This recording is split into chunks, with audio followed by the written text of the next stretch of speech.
ایک بڑا خوبصورت واقعہ ہے جو دور مصطفیٰ صلی اللہ تعالی علیہ وسلم میں پیش آیا۔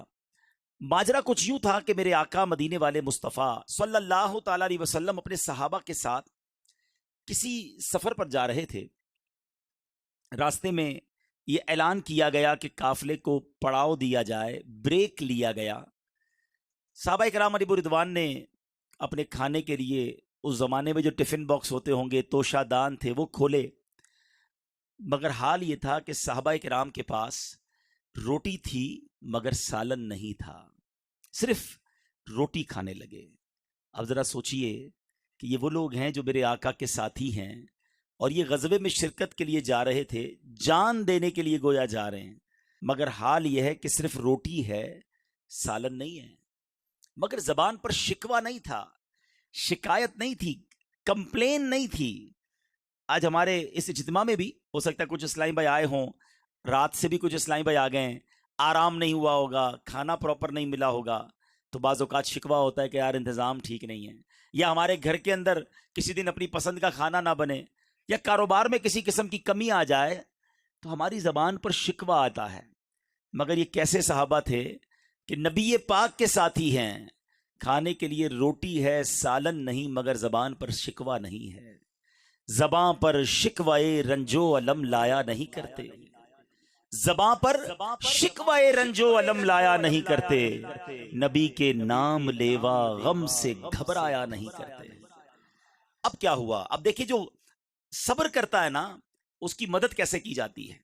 اب ہوا کیا کہ پیارے آقا علیہ الصلوۃ والسلام کی بارگاہ میں شہد کی مکھی حاضر ہوئی اور نبی پاک کے مبارک کانوں کے پاس آ کر بھنبھنانے لگی۔ آپ نے دیکھا ہوگا شہد کی مکھی کی آواز کچھ نارمل مکھی کی آواز سے ہٹ کر ہوتی ہے۔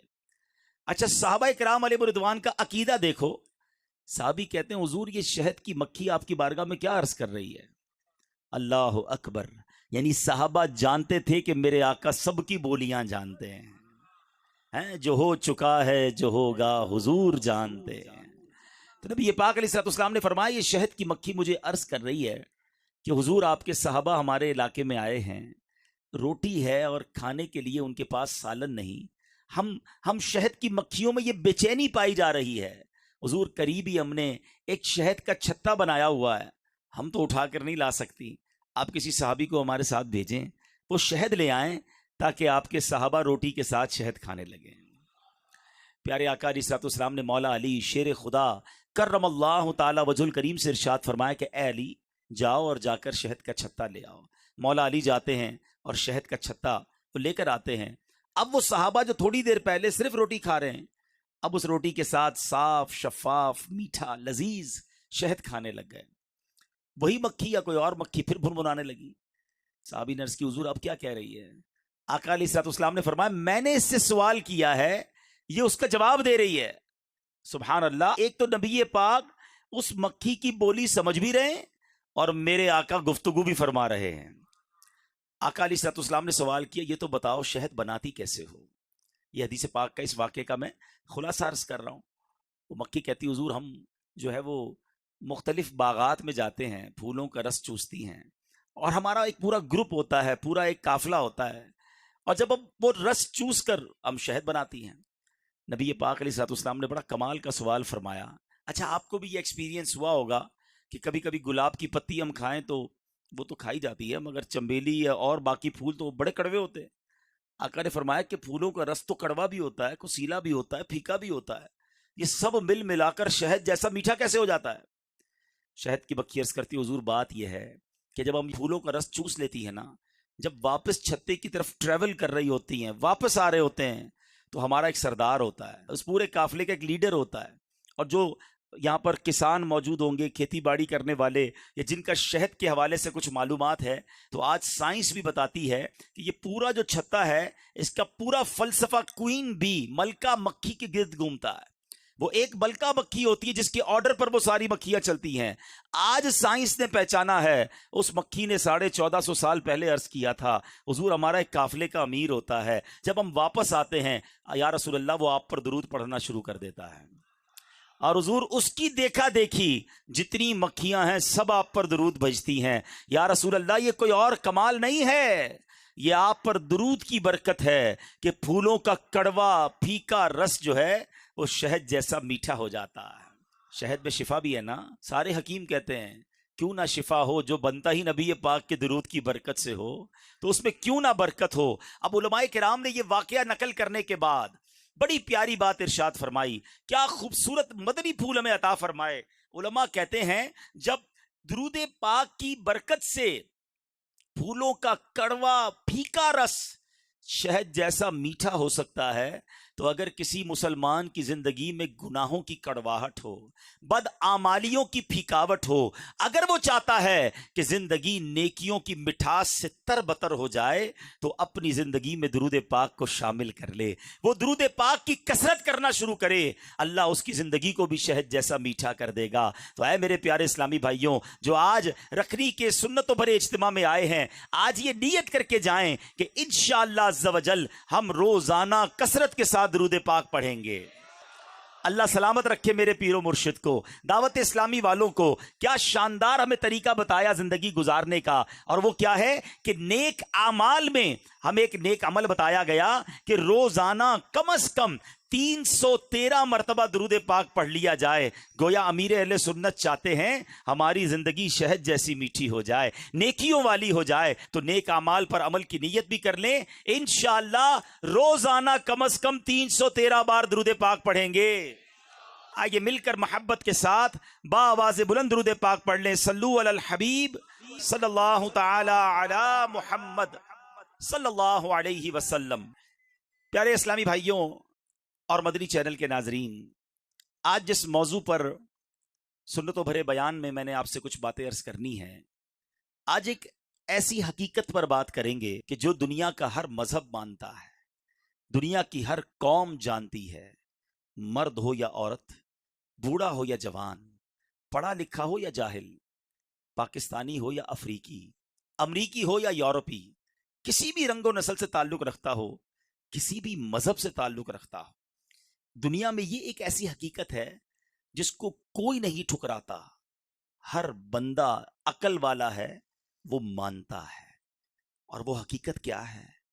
وہ حقیقت ہے موت، وہ حقیقت ہے ڈیتھ۔ ہم سب نے مرنا ہے، یہ سب جانتے ہیں۔ کوئی مذہب، کوئی انسان یہ نہیں کہتا کہ نہیں جناب مرنا نہیں ہے، سب کو پتا ہے کہ جو دنیا میں آیا ہے اس نے مرنا ہے۔ لیکن عجب بات یہ ہے کہ اس پر بات بہت تھوڑی کی جاتی ہے، اس کا ذکر بہت تھوڑا کیا جاتا ہے۔ ہم زندگی کے بارے میں تو بہت بات کرتے ہیں، بچپن میں کیا کیا، بڑھاپے میں کیا کریں گے، جوانی کیسے گزارنی ہے، بہت ساری پلاننگز پر ڈسکس ہوتی ہیں۔ مثال دیتا ہوں، کسی کو 10 15 20 دن کے لیے کہیں جانا ہو، اس کے لیے بڑی باتیں ہوتی ہیں، سامان کون سا ہوگا، لے کر کیا جانا ہے، کرنسی کون سی لے جانی ہے، بیرون ملک جانا ہو تو ویزا کی تیاری مہینوں پہلے سے شروع ہوتی ہے۔ یاد رکھیں دنیا کا سفر اس کی ڈیٹ ہم ڈیسائیڈ کرتے ہیں، کب جانا ہے، کتنے دن کے لیے جانا ہے ہم طے کرتے ہیں، اور پھر اس کی تیاری کا وقت بھی ہمیں پتا ہوتا ہے۔ مگر جس سفر کی میں بات کر رہا ہوں اس کی ڈیٹ طے تو ہے مگر پتا نہیں ہے، ہاں وقت طے ہے، ہمیں معلوم نہیں ہے، لیکن اس کی تیاری کے لیے کوئی تیار بھی نہیں ہے، اس کے لیے بات کرنے کے لیے کوئی تیار نہیں ہے۔ کبھی ایسا ہوتا ہے ہم دوستوں میں بیٹھیں اور بیٹھ کر یہ بات کریں کہ یار مرنا بھی ہے، اس کی کیا تیاری کرنی ہے، قبر میں کیا ہوگا، آخرت میں کیا ہوگا، اس کے لیے میں نے کیا سامان تیار کیا ہے۔ زیادہ موت پر بات کرو تو لوگ کہتے ہیں یار آپ موت کی بات نہ کیا کریں، حالانکہ موت ایک ایسی حقیقت ہے جو آنی ہے۔ عربی میں ایک شاعر لکھتے ہیں، الموت باب کل نفس داخلوہا، موت ایک ایسا دروازہ ہے جس سے ہر ذی روح کو گزرنا ہے۔ الموت قدح کل نفس شاربوہا، موت ایک ایسا جام ہے جو سب نے پینا ہے، کوئی ایسا نہیں جس نے مرنا نہیں ہے۔ جو دنیا میں آیا ہے اس نے مرنا ہے، لیکن عجب بات یہ ہے کہ اس کی تیاری یا اس پر گفتگو کرنے کے لیے کوئی تیار نہیں ہوتا۔ اے پیارے اسلامی بھائیوں، یہ زندگی تو تھوڑی ہے نا، وہ زندگی بڑی ہے۔ اس دنیا میں کم رہنا ہے، اس دنیا میں زیادہ رہنا ہے، تو پھر کیوں نہ ادھر کی بات کریں۔ آج انشاءاللہ ہم اپنی قبر، آخرت اور موت کی تیاری کے بارے میں کچھ سنیں گے۔ یاد رہے کہ وقت بھی مقرر ہے اور مقام بھی مقرر ہے. کبھی کبھی آپ کے ساتھ ایسا ہوتا ہوگا, ہم سب کے ساتھ ہوتا ہے کہ ہم کہیں سفر پہ ہوتے ہیں, راستے میں ہوتے ہیں, گھر سے نکلتے ہیں, اچانک کوئی ایکسیڈنٹ ہوتے ہوتے رہ جاتا ہے ہمارا ہی ہے, بالکل قریب سے گاڑی گزرتی ہے یا ہم روڈ پار کر رہے ہوتے بچ جاتے ہیں, گرتے گرتے بچ جاتے ہیں اور ہم کہتے ہیں یار آج میں بچ گیا. دراصل ہم بچے نہیں, ہمارا وقت آیا نہیں ہے. جس دن وقت آیا نا اس دن نہیں بچیں گے. اس دن جگہ بھی وہی ہوگی جو لکھی ہوئی ہے اور وقت بھی وہی ہوگا جو لکھا ہوا ہے. ایک بار حضرت سلیمان علیہ السلام کی بارگاہ میں ملک الموت حاضر ہوئے اور آپ کے ساتھ ایک ساتھی بھی آپ کا بیٹھا ہوا تھا. تو وہ ساتھی جو تھا اس کو حضرت ملک الموت جو ہیں وہ کافی گور کر دیکھ رہے تھے. تو ملک الموت تو چلے گئے, تو آپ نے اپنے ساتھی سے کہا تم جانتے ہو یہ کون تھے؟ حضور کون تھے؟ کہا یہ ملک الموت تھے. کہا لگتا ہے میری روح قبض کرنے آ گئے حضرت. آپ ایسا کریں, آپ کی تو ہواؤں پر حکومت ہے, آپ ہوا کو حکم دیں کہ فوراً مجھے یہاں سے ہندوستان بھیج دیں. آپ نے ہاتھ اٹھائے اور دعا فرمائی, ہوا نے اس شخص کو سفر کروا کے ہندوستان بھیج دیا. کچھ دنوں کے بعد ملک الموت پھر حاضر ہوئے. حضرت سلیمان نے پوچھا کہ یہ تو بتاؤ کہ تم جو ہے میرے ساتھی کو کیوں گھور رہے تھے؟ تو کہا حضور میں حیران تھا کہ میرے پاس یہ لکھا ہوا تھا کہ کچھ دیر بعد اس بندے کی روح میں نے ہند سے قبض کرنی ہے اور یہ آپ کے پاس بیٹھا ہوا ہے. اللہ اکبر. تو آپ نے فرمایا میں نے ہی تو دعا کی اور یہ ہند پہنچا اور پھر اگلے لمحے انہوں نے ہند سے اس کی روح قبض کر لی. تو اس کا مطلب یہ ہوا کہ وقت بھی لکھا ہوا ہے اور مقام بھی طے ہے. یہ آگے پیچھے نہیں ہو سکتا ہے, ہمیں نہیں پتا ہے. ہو سکتا ہے آج ہم میں سے کسی کی موت ہو جائے. اس بات کو تو آپ مانتے ہیں نا کہ ہم میں سے کوئی آج بھی دنیا سے جا سکتا ہے. کوئی ہے جس کے پاس یہ گارنٹی ہو کہ گھر تک خیر سے پہنچوں گا؟ کسی کو نہیں پتا. آگاہ اپنی موت سے کوئی بشر نہیں, سامان 100 برس کا ہے, پل کی خبر نہیں. لیکن کمال یہ ہے کہ پل کی خبر نہیں ہے مگر کل کی پلاننگ ہے, برسوں کی پلاننگ ہے, مرنے کی پلاننگ نہیں ہے. حالانکہ جس قبر میں اور آپ جائیں گے وہاں کیا کچھ ہوگا, ایک واقعہ آپ کو سناتا ہوں. بڑا رکت انگیز واقعہ ہے اور اس واقعے سے ہمیں بہت سارے عبرت کے مدنی پھول سیکھنے کو ملیں گے. جلیل القدر تابعی سیدنا حسن بصری رحمت اللہ تعالی علیہ ایک بار اپنے گھر کے دروازے پر تشریف فرما تھے. وہاں سے ایک جنازہ گزرا, آپ بھی اٹھے اور جنازے کے پیچھے چل دیے. جنازے کے نیچے ایک چھوٹی بچی زارو کتار دوڑتی ہوئی اس جنازے کے ساتھ ساتھ جا رہی تھی اور کہہ رہی تھی اے بابا جان, آج مجھ پر وہ وقت آیا ہے کہ پہلے کبھی نہ آیا تھا. حضرت سیدنا حسن بصری رحمت اللہ تعالی علیہ نے جب یہ درد بھری آواز سنی تو آنکھیں اشکبار اور دل بے قرار ہو گیا. دستے شفقت اس یتیم بچی کے سر پر پھیرتے ہوئے آپ نے فرمایا بیٹی تم پر نہیں, تمہارے مرحوم بابا جان پر وہ وقت آیا ہے جو آج سے پہلے ان پر کبھی نہ آیا تھا. دوسرے دن آپ نے دیکھا کہ وہی چھوٹی بچی آنسو بہاتی ہوئی قبرستان کی طرف جا رہی ہے. باپ سے بڑی محبت تھی, اس سے رہا نہیں جا رہا تھا, وہ قبرستان جا رہی ہے. سیدنا حسن بصری رحمت اللہ تعالی علیہ بھی حصول عبرت کے لیے اس بچی کے پیچھے پیچھے قبرستان کی طرف چل دیے.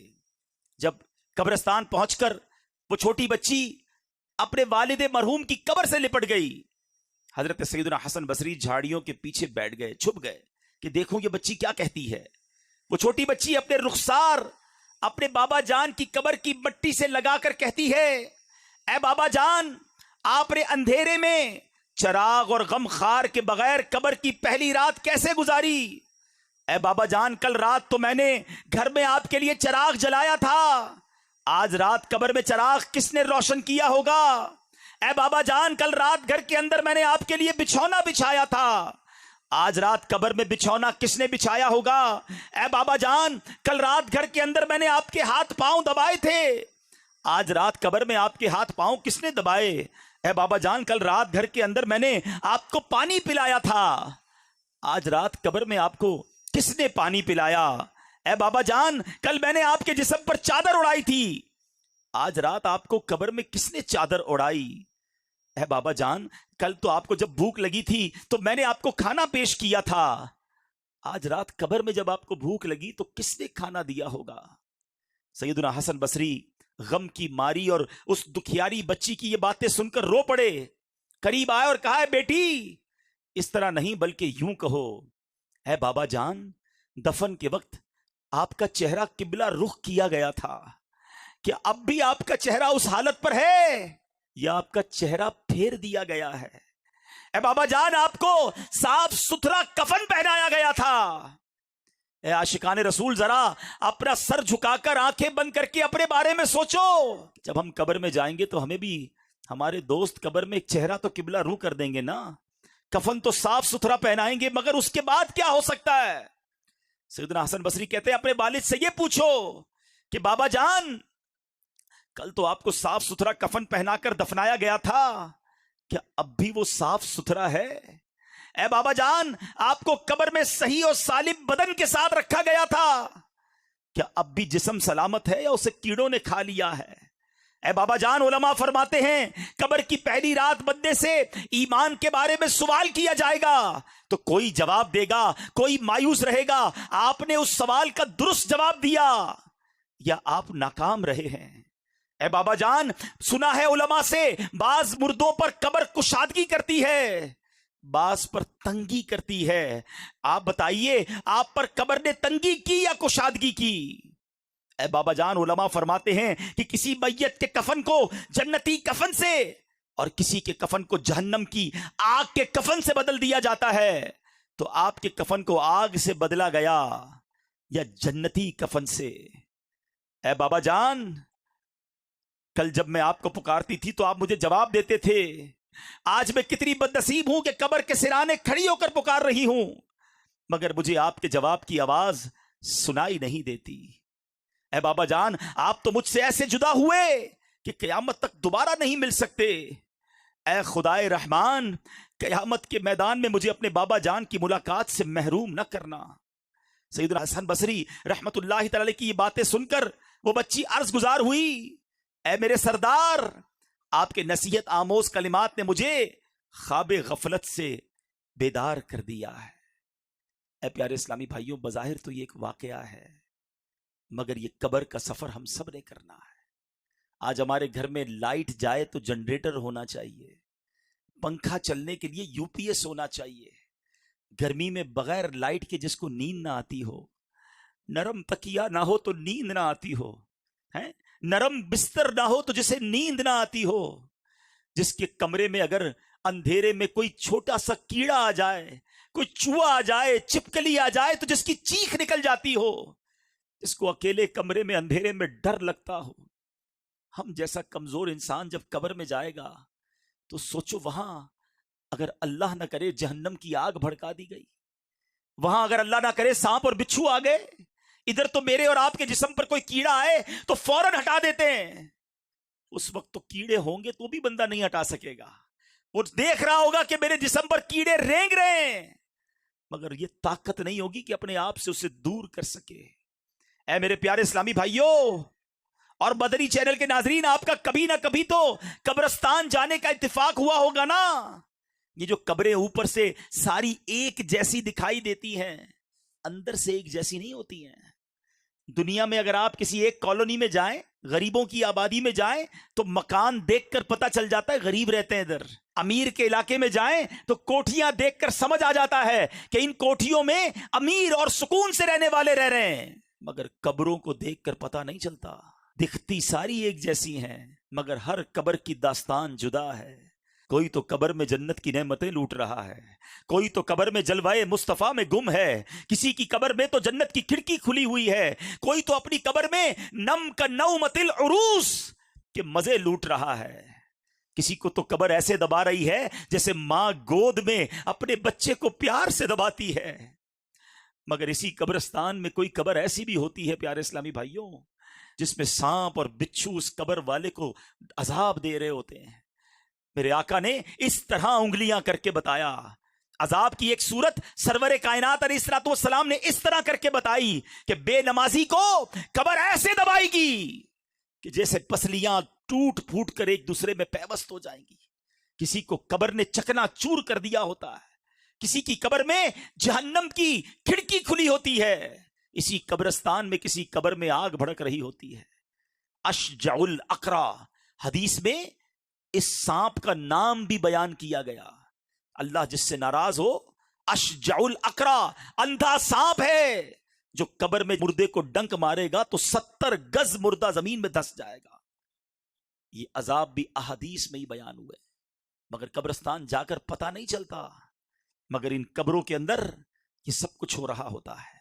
ذرا سوچئے، جو رمضان کے روزے جان بوجھ کر برباد کرنے والا تھا، رمضان کی راتوں میں گلیوں کے اندر کرکٹ وغیرہ کھیلوں کے ذریعے مسلمانوں کی عبادتوں یہ نیند میں خلل ڈال کر تکلیف پہنچانے اور دل آزاری اس کا سبب بننے والا تھا، جو روزہ رمضان کا فرض ہونے کے باوجود ادا نہ کرتا، زکوٰۃ فرض ہونے کے باوجود ادائیگی میں بخل کرتا، حرام روزی کمانے والا تھا، سود اور رشوت کا لین دین کرنے والا تھا، لوگوں کے قرضے دبا دینے والا تھا، شراب پینے والا تھا، جوا کھیلنے والا تھا، شراب اور جوئے کے اڈے چلانے والا تھا، مسلمانوں کی بلا اجازت شرعی دل آزاریاں کرنے والا تھا، مسلمانوں کو ڈرا دھمکا کر بھتہ وصول کرنے والا تھا، تاوان کی خاطر مسلمانوں کو اغوا کرنے والا تھا، چوری کرنے والا تھا، ڈاکہ ڈالنے والا تھا، امانت میں خیانت کرنے والا تھا، زمینوں پر ناجائز قبضے کرنے والا تھا، بے بس کسانوں کا خون چوسنے والا تھا، اقتدار کے نشے میں ہو کر لوگوں پر ظلم کرنے والا تھا۔ وہ سوچے کہ جب وہ قبر میں جائے گا تو پھر اس کا کیا حال ہوگا، وہ کیسے اللہ کی بارگاہ میں جواب دے سکے گا، عذاب قبر سے وہ کیسے چھٹکارا پا سکے گا۔ ذرا سوچئے میرے پیارے اسلامی بھائیوں، سیدی اعلی حضرت امام اہل سنت قبر کی اسی رات کے بارے میں ہمیں سمجھا رہے ہیں۔ ارے یہ بھیڑیوں کا بن ہے، شام آ گئی سر پر، کہاں سویا ہے مسافر، ہائے کتنا لا ابالی ہے، اندھیرا گھر اکیلی جان، اندھیرا گھر اکیلی جان، دم گھٹتا دل اکتاتا، خدا کو یاد کر پیارے، وہ ساتھ آنے والی ہے، خدا کو یاد کر پیارے، وہ ساتھ آنے والی ہے، زمین تپتی کٹیلی راہ بھاری بوجھ گھائل پاؤں، مصیبت جھیلنے والے تیرا اللہ والی ہے، نہ چونکا دن ہے ڈھلنے پر تیری منزل ہوئی کھوٹی، ارے او جانے والے نیند یہ کب کی نکالی ہے، بے وفا دنیا پہ مت کر اعتبار، تو اچانک موت کا ہوگا شکار، موت آ کر ہی رہے گی یاد رکھ، جان جا کر ہی رہے گی یاد رکھ، گر جہاں میں 100 برس تو جی بھی لے، قبر میں تنہا قیامت تک رہے، جب فرشتہ موت کا چھا جائے گا، پھر بچا تجھ کو نہ کوئی پائے گا، موت آئی پہلوان بھی چل دیے، کدھر گئے جن کے کرو فر تھے، کدھر گئے جن کے باڈی گارڈ تھے، کدھر گئے جن کے آگے پیچھے لوگ گھومتے تھے، جو کہتے تھے مجھ سے آنکھیں نہ ملایا کرو، میرے سامنے کوئی کھڑا نہیں رہ سکتا، میں چوٹی کی طرح مسل دیتا ہوں، میرے سامنے اونچی آواز میں بات نہ کرنا، تمہارا بیڑا غرق کر دوں گا، تم میرا کچھ نہیں بگاڑ سکتے، جن کے پیر زمین پہ نہیں رہتے تھے وہ آج کدھر گئے، موت آئی پہلوان بھی چل دیے، خوبصورت نوجوان بھی چل دیے، دبدبا دنیا ہی میں رہ جائے گا، زور تیرا خاک میں مل جائے گا، تیری طاقت تیرا فن عہدہ تیرا کچھ نہ کام آئے گا، سرمایہ تیرا۔ بندہ کہتا ہے پیسے ہونے چاہیے، زندگی پرسکون گزرے گی، اتنے پیسہ جمع کر لوں پھر سکون سے جیوں گا، مگر جب قبر میں جائیں گے نا تو کوئی تجوری نہیں ہوگی، کفن میں کوئی جیب نہیں ہوگا، یہ سارا سرمایہ ادھر ہی رہ جائے گا، اور اگر اللہ ناراض ہوا تو میں اکیلا قبر میں کیا کروں گا۔ سوچو، تیری طاقت تیرا فن عہدہ تیرا، اے عہدوں کے پیچھے بھاگنے والوں، کوئی سیٹ مل جائے، کوئی عہدہ مل جائے، ایسی فائل آگے بڑھاؤں کہ چیئرمین بن جاؤں، کسی سوسائٹی کا صدر بن جاؤں، کسی طرح کوئی سیٹ مل جائے، کتنے دن اس کرسی کے مزے کرو گے، تیری طاقت تیرا فن عہدہ تیرا کچھ نہ کام آئے گا سرمایہ تیرا. قبر روزانہ یہ کرتی ہے پکار. سنو قبر روز کیا پکار رہی ہے. قبر روزانہ یہ کرتی ہے پکار. مجھ میں ہے کیڑے مکوڑے بے شمار. یاد رکھ میں ہوں اندھیری کوٹھڑی. تجھ کو ہوگی مجھ میں سن وحشت بڑی. میرے اندر تو اکیلا آئے گا. آج بندہ کہتا ہے میں اکیلا کہیں نہیں جاتا, سب جگہ دوست چاہیے, گھومنے پھرنے کے لیے دوست چاہیے. جدھر جاتا ہوں میرے سنگی, میرے بیلی, میرے دوست ساتھ ہوتے ہیں. قبر میں کوئی ساتھ نہیں آئے گا. ہاں کاندھوں پر اٹھائیں گے, قبر میں قبرستان لے جائیں گے. جب قبر میں لٹائیں گے نا, وہی دوست جو آج میری اور آپ کی ہوا کا انتظام کرتے ہیں, وہی بیٹے, وہی ملازم جو مجھے اور آپ کو سکون پہنچانے کی کوشش کرتے ہیں, جب قبر میں ڈال دیں گے نا تو کہیں گے ذرا صحیح مٹی ڈالو, دیکھو کوئی سوراخ باقی نہ رہ جائے, ایک روشنی کی راہ بھی نہیں باقی رکھیں گے, اور سب منو مٹی ڈال کر ہمیں اکیلے چھوڑ کر آ جائیں گے. سنو, قبر کہتی ہے میرے اندر تو اکیلا آئے گا, میرے اندر تو اکیلا آئے گا. ہاں مگر امان لیتا آئے گا. نرم بستر گھر پہ ہی رہ جائیں گے. وہ والا تکیہ چاہیے, نرم بستر چاہیے, میرا پسند کا مجھے چادر چاہیے. نرم بستر گھر پہ ہی رہ جائیں گے. تجھ کو فرش خاک پر دفنائیں گے. گپ اندھیری قبر میں جب جائے گا, بے عمل بے انتہا گھبرائے گا. کام مالو زر نہ کچھ آئے گا. غافل انسان یاد رکھ پچھتائے گا. جب تیرے ساتھی تجھے چھوڑ آئیں گے, قبر میں کیڑے تجھے کھا جائیں گے. قبر میں تیرا کفن پھٹ جائے گا. یاد رکھ نازک بدن پھٹ جائے گا. چھوٹا سا کیڑا کاٹ لینا, رات مچھر کاٹ لے تو نیند نہیں آتی, بستر میں کھٹمل گھس جائے تو چین نہیں آتا. ایک ڈنک مارنے کے بعد ہم کتنے دنوں تک الرجی کی دوائیں کھاتے رہتے ہیں. ذرا سوچو جب جسم پھٹے گا تیرا ایک ایک بال تک جھڑ جائے گا. خوبصورت جسم سب سڑ جائے گا. آہ ابل کر آنکھ بھی بہ جائے گی. کھال ادھڑ کر قبر میں رہ جائے گی. سانپ بچھو قبر میں گر آ گئے, کیا کرے گا بے عمل گر چھا گئے. گورے نیک لوگوں کی قبر کیسی ہوگی جن سے اللہ راضی ہوگا. گورے نیکا باغ ہوگی خلد کا. مجرموں کی قبر دوزخ کا گھڑا.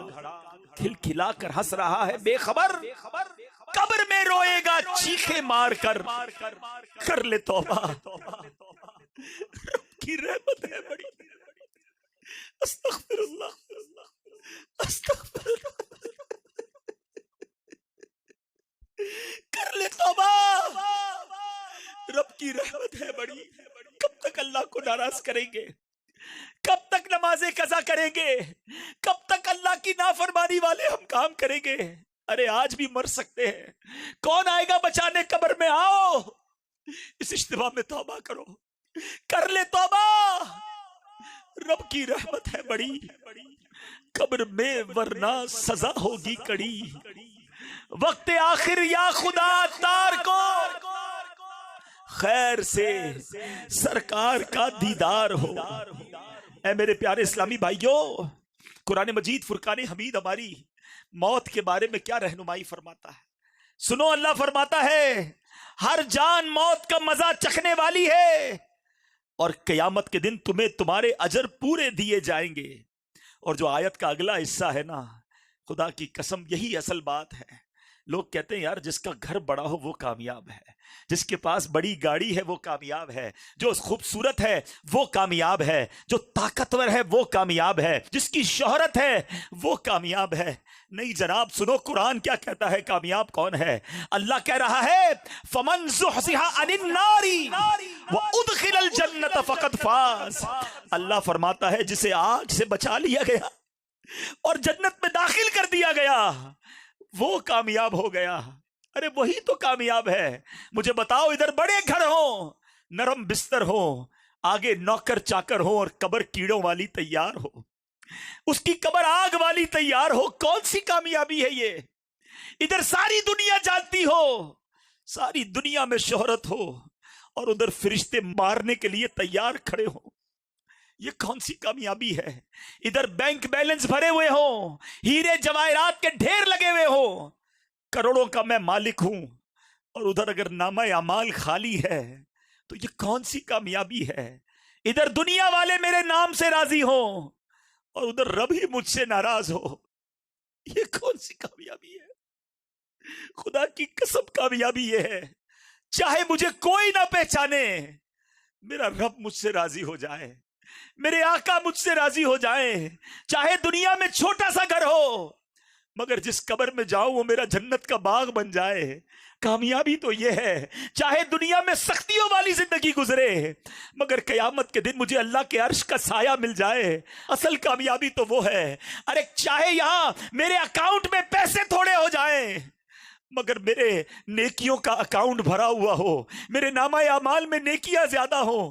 اصل کامیابی تو یہ ہے، چاہے مجھے یہاں بڑی بڑی محفلوں میں، بڑے بڑے پروگراموں میں، بڑی جگہوں پہ نہ بلایا جاتا ہو مگر جب قیامت کے دن جنت میں جانے والوں کا اعلان ہو اور میرا نام پکارا جائے کہ میرے بندے کھڑا ہو اور جنت میں چلا جا، جسے آگ سے بچایا گیا۔ پھر سنو یہ آیت کا جز، خدا کی قسم یہ یاد کر لو کہ کامیاب کون ہے۔ قرآن بتا رہا ہے، اللہ فرماتا ہے فَمَنْ زُحْزِحَ عَنِ النَّارِ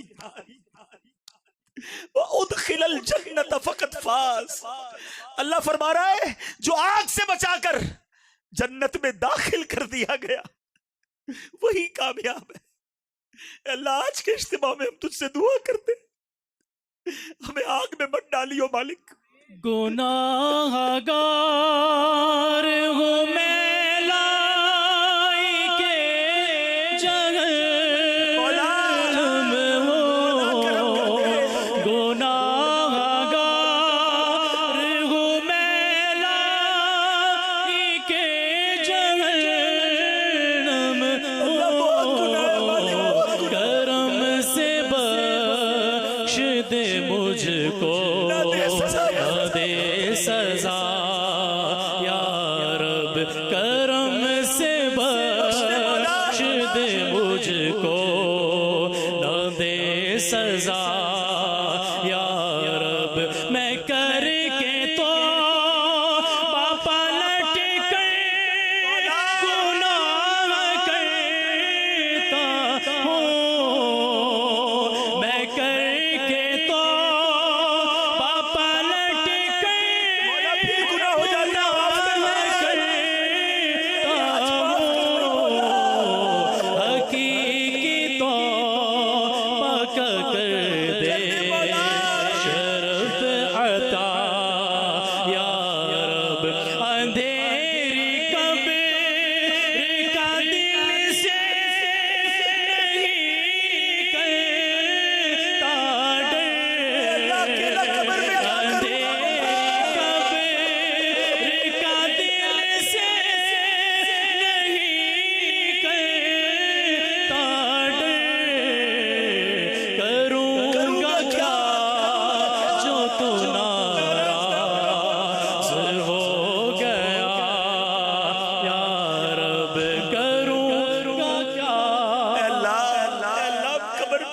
مارے جائیں گے، پھنس جائیں گے مولا، بڑے گناہ ہیں، آج اقرار کرتے ہیں گناہگار ہیں، اور آج تجھ سے وعدہ بھی کریں گے مولا، بڑے گناہ کر لیے، بڑی خطائیں کر لی، آج آگئے تیرے دربار میں، آج ہم سب کی گناہ معاف فرما دے۔ کتنے خوش نصیب ہوں گے جن کو آگ سے بچا کر جنت میں داخل کر دیا جائے گا۔ اللہ قیامت میں جن خوش نصیبوں کو تو آگ سے بچا کر، جہنم سے بچا کر جنت میں داخل کرے، ان خوش نصیبوں میں ہمارا نام بھی شامل فرما دے۔ اے میرے پیارے اسلامی بھائیوں، خدا را موت کی تیاری کرنی ہے، ہم نے بہت گناہ کر لیے، بہت اللہ کو ناراض کر لیا۔ کب تک ناراض کرتے رہو گے؟ کب تک اللہ کی نافرمانی کرتے رہیں گے؟ کب تک نماز قضا کرتے رہو گے؟ کب تک حرام کماتے رہو گے؟ کب تک حرام دیکھتے رہیں گے؟ خدا را میرے پیارے اسلامی بھائیوں، مدنی چینل کے ناظرین، اگر میرا کوئی بھائی مدری چینل کے ناظرین میں سے کوئی بھی ایسا جو نماز قضا کر رہا ہے، جو روزوں میں غفلت کر رہا ہے، جو اپنی زکوٰۃ پوری ادا نہیں کرتا، جو حرام روزی کماتا ہے، خدا نہ خواستہ کسی پر ظلم کر رہا ہے، کسی کا مال دبایا ہوا ہے، کسی کی زمین پر قبضہ کیا ہے، آج بدل کر جانا ہے۔ کیا پتہ یہ زندگی کا آخری موقع ہو، اللہ نے موقع دیا ہے آج توبہ کرنے کا۔ ہم نے علماء سے سنا ہے کہ جہاں 40 مومن جمع ہو جائیں وہاں اللہ کا ایک ولی ہوتا ہے۔ پتہ نہیں کتنے اولیاء کرام بیٹھے ہوں، کتنے اللہ کے نیک بندے بیٹھے ہوں۔ آج آئے ہو نا، آج اللہ سے معافی مانگ کر جانا۔ دیکھو دنیا میں نا ہم ماں باپ سے زیادہ تو کوئی نہیں چاہتا نا، لیکن بندہ ماں باپ کو بھی زیادہ ستائے نا تو ماں باپ بھی گھر سے نکال دیتے ہیں، مگر میرا مالک ماں باپ سے بھی زیادہ چاہنے والا ہے، وہ اس سے بھی زیادہ کریم ہے، وہ ہمارے گناہ چھپا رہا ہے۔ کتنے گناہ ہیں جو ہمیں ہی پتہ ہے، لوگوں کو نہیں پتا۔ اس نے ہمارے عیب چھپائے ہوئے ہیں، سوچو اگر ہمارے عیب کھل جائے، ہمیں کوئی منہ نہ لگائے، اتنا کریم مولا، ہم اس کو ناراض کریں؟ نہیں میرے پیارے اسلامی بھائیو، آج اللہ سے سچی توبہ کر کے جانا ہے۔ وہ ایسا کریم ہے کہ اگر سچی توبہ کر لے وہ پچھلے سارے گناہ معاف فرما دیتا ہے۔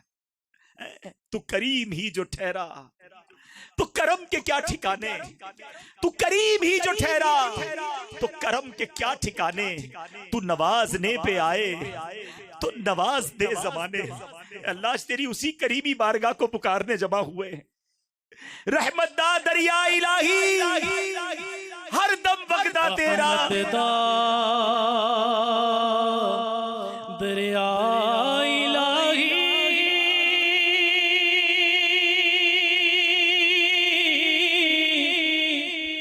ہر دم وگدا تیرا،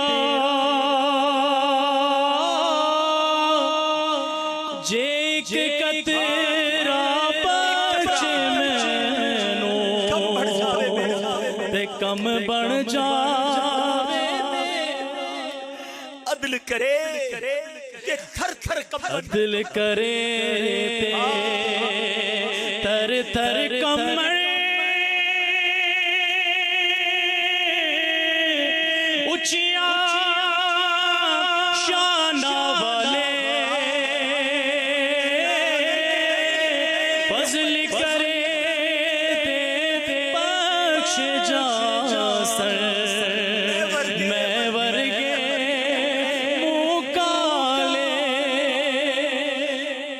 سے دوستی کر لو، وہ بڑا کریم ہے۔ گناہ یاد کرو اور نیت کر لو، اللہ اب تجھے ناراض نہیں کروں گا، اللہ اب تیری نافرمانی نہیں کروں گا۔ دیکھو وہ کیسا کریم ہے، کیسے پل میں توبہ قبول کرتا ہے۔ سچے دل سے توبہ ہونی چاہیے۔ حضرت موسیٰ علیہ السلام کا دور تھا اور آپ کے دور میں بارش نہیں ہو رہی تھی۔ 70,000 لوگ جمع ہوئے دعا کرنے کے لیے۔ جب اجتماع ہوا، دعا ہونے لگی، حضرت موسیٰ بھی اس اجتماع میں موجود ہیں اور دعا ہو رہی ہے، مولا بارش برسا دے۔ بارش نہیں ہو رہی۔ حضرت موسیٰ نے عرض کی، مولا دعا کر رہے ہیں بارش نہیں ہو رہی۔ کہ موسیٰ اس پورے مجمع میں ایک بندہ ایسا ہے جو پچھلے 40 سال سے میری نافرمانی کر رہا ہے۔ اے موسیٰ وہ بندہ جب تک تمہارے اندر ہے نا بارش نہیں ہونی۔ حضرت موسیٰ نے کہا مولا پھر؟ حضرت موسیٰ کہا یا اللہ اتنا سارا مجمع ہے، میری آواز کیسے پہنچے گی اس تک؟ فرمایا تم آواز لگاؤ، میرا کام پہنچانا ہے۔ حضرت موسیٰ کھڑے ہو گئے، کہا ہے وہ شخص جو 40 سال سے اللہ کی نافرمانی کر رہا ہے، اس مجمع سے نکل جا، تو وہ ہے جس کی وجہ سے بارش نہیں ہو رہی۔ وہ بندہ سمجھ تو گیا اعلان میرے لیے ہو رہا ہے، مگر سوچنے لگا اگر میں کھڑا ہو گیا تو پورے شہر کو پتہ چل جائے گا کہ میں ہوں وہ نافرمان۔ کبھی دائیں دیکھتا کبھی بائیں دیکھتا، شاید کوئی کھڑا ہو جائے، کوئی کھڑا نہیں ہوا۔ اب اس بندے نے پتہ ہے کیا کیا؟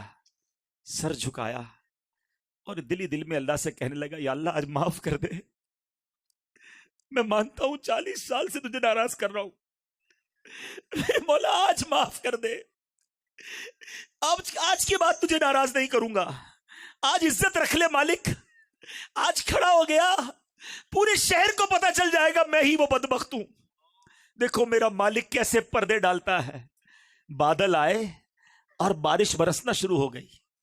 حضرت موسیٰ نے کہا مولا بندہ تو کوئی نہیں گیا۔